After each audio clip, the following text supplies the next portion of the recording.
నమస్కారం అండి. నా పేరు ఉమామహేశ్వర్ శాస్త్రి, సత్యనారాయణపురం, విజయవాడ. మేము గత 95 సంవత్సరాలుగా, అంటే 5 జనరేషన్స్‌గా సత్యనారాయణపురం, విజయవాడలో నివాసం ఉంటున్నాం. ఎవరితో మాకు ఎటువంటి ప్రాబ్లమ్స్ లేవు. మేము ఎవరికీ ప్రాబ్లమ్ కూడా కాదు. మేము సాధారణ బ్రాహ్మణం. మాకు ఏ రాజకీయాలతోనూ సంబంధం లేదు. ఇవాళ అంటే 22 నవంబర్ 2025న నేను విజయవాడ ధర్నా చౌక్, గాంధీనగర్లో ఉన్న ధర్నా చౌక్‌లో ధర్నా చేస్తున్న దానికి కారణం ఏంటంటే, వైసీపీ వ్యక్తి పూనూరు గౌతమరెడ్డి అనే ఆయన మా తాత ముత్తాతలు కొన్న స్థలమును కబ్జా చేసి, అందులో ఎటువంటి మున్సిపల్ కార్పొరేషన్స్ పర్మిషన్స్ లేకుండా G+3 బిల్డింగ్ కట్టాడు. ఆ స్థలం వచ్చి సత్యనారాయణపురంలో ఉంటుందండి. 325 గజాల స్థలం. గత 5 జనరేషన్స్గా మాతోనే ఉంది. దాని వాల్యూ వచ్చి 5 crores అండి. ఇది కట్టినప్పుడు నేను కోర్టుకు కూడా వెళ్ళాను. స్టే ఆర్డర్ వచ్చినా ఎవరు దాన్ని ఇంప్లిమెంట్ చేసిన పాపాన పోలేరు. ఇక్కడ జిల్లా త్రిమూర్తులైనటువంటి విజయవాడ మున్సిపల్ కమిషనర్ గారు, ఎన్టీఆర్ డిస్ట్రిక్ట్ పోలీస్ కమిషనర్ గారు, ఎన్టీఆర్ డిస్ట్రిక్ట్ కలెక్టర్ గారు నా విషయాన్ని పరిశీలించాల్సిందిగా కోరుతున్నాను. నేను గత 8 సంవత్సరాలుగా ఈ విషయం మీద పోరాడుతుంటే ఇంతవరకు నాకు ఒక్క రూపాయి న్యాయం జరగలేదు. ఆయన ఆక్యుపెన్సీ సర్టిఫికెట్ లేకుండా కూడా డ్రైనేజ్ కనెక్షను, వాటర్ కనెక్షను, చివరికి కరెంటు కనెక్షను కూడా తీసుకుని నా బిల్డింగ్లో ఎంజాయ్ చేస్తున్నాడు. ఇది నేను పోరాటం చేస్తుంటే 6/11/2024న నా మీద హత్యా ప్రయత్నం కూడా జరిగింది. అది 3వసారి అండి. ఇంత జరిగింది. దాన్ని కేసు రిజిస్టర్ చేశారు 364/2024 ఇన్ సత్యనారాయణపురం PS విజయవాడ.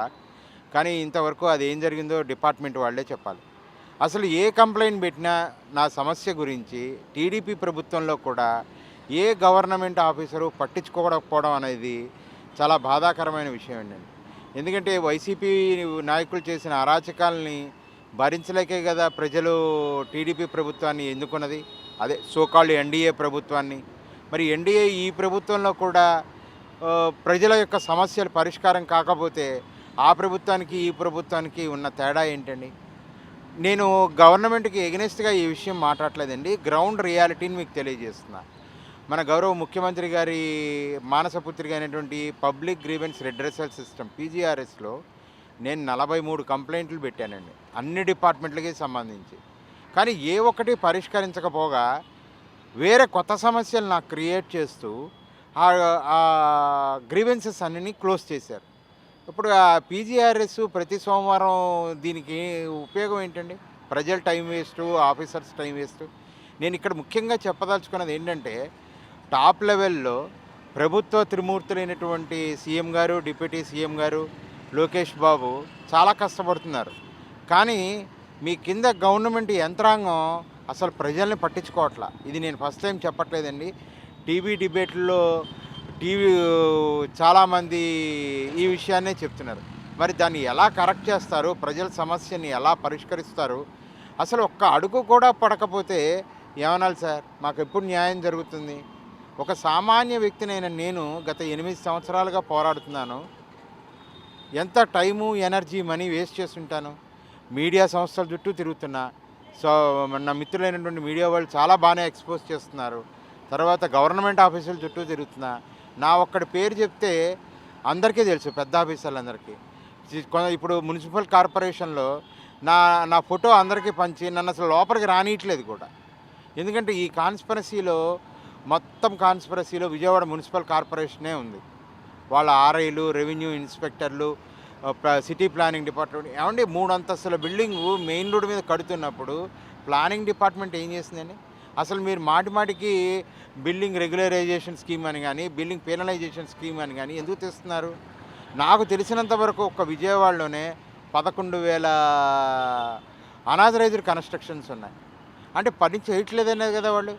నేను ఒక భూమిని ఆక్రమించుకుని ఒక బిల్డింగ్ కట్టేసుకుని ఇప్పుడు బిల్డింగ్ పెనలైజేషన్ స్కీమ్ ద్వారా దాన్ని అప్రూవల్ తెచ్చుకుంటే ఆ ఓనర్ అయినటువంటి వాడు ఇబ్బంది పడట్లేదా?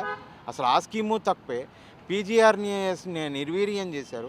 సార్ నాది ఒకటే ప్రార్థన సార్, మీరు పై లెవెల్లో పనిచేసి ఏదో అభివృద్ధి చేశాము, సంక్షేమం చేశాము అంటే ప్రజల నాడిని గమనించకుండా మీరు పక్కదోవ పడుతున్నారని నాకు అనిపిస్తుంది సార్. టీడీపీ ఆఫీసులో ప్రజా దర్బార్లో నేను కనీసం ఒక 5 సార్లు ఇచ్చుంటా. అది ఒక మినిస్టర్ గారు స్వయంగా నారాయణ గారే డిఫరెంట్ డిపార్ట్మెంట్లకు ఫోన్ చేసి మాట్లాడారు. 10 నిమిషాలు స్పెండ్ చేశారు. మేము చేసేస్తామని ఐఏఎస్ ఆఫీసర్లు అన్నారు. తర్వాత నన్ను కుక్క కన్నా ఎక్కువగా తిప్పించుకున్నారు ఆఫీసుల చుట్టూ. కానీ ఒక్క నోటీస్ కూడా ఇవ్వలేకపోయారు. ఒక పెద్ద ఆయన పేరు చెప్పడానికి చెప్పారు. ఆయన స్వయంగా చంద్రబాబు నాయుడు గారి దగ్గరికి తీసుకెళ్లారు. సీఎం గారి అపాయింట్మెంట్ తీసుకుని ఆయన విన్నారు. సీఎం గారు విన్నారు. విని పీజీఆర్ఎస్లో ఆ కంప్లైంట్ని కూడా రైజ్ చేశారు. అది ఎప్పుడండి? జనవరి 6వ తారీఖు 2025న. నేను డేట్లతో సహా చెప్తున్నా. అది ఇప్పటికీ ఓపెన్గానే ఉంది. ఇవాళ మనం ఎన్నో తారీఖు మాట్లాడినా 22 నవంబర్ 2025. అంటే ఒక సీఎం గారు రికమెండ్ చేసిన విషయాన్ని కనీసం చూడకుండా 11 నెలలు వేస్ట్ చేస్తున్నారు ప్రభుత్వ అధికారులు. అంటే ప్రభుత్వ యంత్రాంగం ఎంత గొప్పగా పనిచేస్తుంది అన్నదానికి చిన్న మచ్చుతునక. నేను చెప్పే ప్రతి దానికి ఒక ఎవిడెన్స్ ఉందండి. లేకపోతే నేను మాట్లాడను. ఒక రోజు లేట్ అయినా ఎవిడెన్స్ సంపాదించి మాడతా. సార్, మా స్థలాన్ని వైసీపీ నాయకుడు సివిల్ తగాదా కాదు, ఎటువంటి కోర్టు కేసులు లేవు. It was a systematic organised criminal conspiracy with the help of government people. ఇప్పుడు పోనీ వైసీపీ గవర్నమెంట్లో మనం ఏం చేయలేకపోయామంటే అర్థం. కనీసం టీడీపీ గవర్నమెంట్లో అన్నా చేయాలి కదా. కనీసం ఏదైనా మూమెంట్ రావాలి కదా. ఏ మూమెంట్ లేకపోతే ఎలా? కనీసం సీఎం గారు చెప్పారు, తర్వాత స్వయంగా నారాయణ గారు మాట్లాడారు, మా డిప్యూటీ సీఎం గారి దగ్గరికి ఒక ఎమ్మెల్యే గారు నన్ను తీసుకెళ్లారు స్వయంగా. ఏమి ప్రోగ్రెస్ లేకపోతే ఏమనుకోవాలి? నాకు నా స్థలం కావాలండి, అనాథరైజ్ స్ట్రక్చరు. మీరు ఎంక్వైరీ కమిటీ వేయండి. నేను ఏదైనా తప్పు చేశాను, నా దగ్గర నా కాగితాల్లో ఏదైనా తప్పు ఉంది, నా ఆస్తిని స్వాధీనపరుచుకుని గవర్నమెంటు, నేను ఛాలెంజ్ చేస్తున్నా గవర్నమెంటు, నన్ను దేశ బహిష్కరణ చేయండి నా దగ్గర ఏదైనా తప్పు ఉంటే. కానీ ఎన్నేళ్ళు సార్ ఇలా సామాన్య వ్యక్తులు, బ్రాహ్మణులు మాలాంటి వాళ్ళం ఇలా రోడ్ల మీద పడి ఎంతో గౌరవంగా బతికిన కుటుంబం. స్వాతంత్రోద్యమంలో మా తాతగారు 400 ఎకరాలు ఖర్చు పెట్టారు. మా నాన్నగారు వచ్చి చీఫ్ ఇంజనీర్ చేశారు. మా అమ్మగారు హోమ్ ఆర్కిటెక్ట్. నేను యూఎస్లో ఎంఎస్ చేశాను. మాకేంటి ఈ కర్మ? ధర్నా చౌకుల దగ్గరికి వచ్చి ఈ పోరాటం ఏంటి, ఈ గోల ఏంటి? ఎప్పటికీ సమస్య పరిష్కారం అవుతుంది? అసలు పరిష్కారం అవడానికి ఒక్క అడుగు కూడా ఆఫీసర్లు వేయకపోవడం ఏంటి? ఇన్ని 5 ఏళ్ల కాలంలో ఏ ఆఫీసర్ సపోర్ట్ లేకుండా వైసీపీ నాయకులు అంత అరాచకం చేశారా అండి? ఒక్క ఆఫీసర్ని మీరు ఎందుకు సస్పెండ్ చేయలేదు? ఆఫీసర్లో మార్పు లేదండి. నిజం చెప్పాలంటే టీడీపీ వాళ్ళకన్నా ఇప్పుడు టీడీపీ గవర్నమెంట్లో వైసీపీ నాయకులకే పనులు అవుతున్నాయి. లోకల్ టీడీపీ వాళ్ళు కూడా ఎందుకు నాకు సహాయం చేయట్లేదో అర్థం కావట్లా. సార్, నాకు న్యాయం కావాలి, ధర్మం కావాలి. నా మీద హత్యా ప్రయత్నం 3 సార్లు జరిగింది సార్. ఒక బ్రాహ్మణుడి మీద 3 సార్లు హత్యా ప్రయత్నం జరిగింది అంటే నేను ఎంత కరెక్ట్ ఫెలో అయి ఉంటారో ఒక్కసారి ఆలోచించండి. నాకు న్యాయం చేయండి. నా స్థలము, నా ఇల్లు పరిష్కరించి నాకు వచ్చేటట్టు చేయండి. ఉంటానండి. Umamaheswar Sastri, Satyanarayanapuram, Vijayawada. Local to global news at your fingertips. మీ చేతిలో ఒక ఆయుధం. Download raw TV app. Media legend Ravi Prakash is back.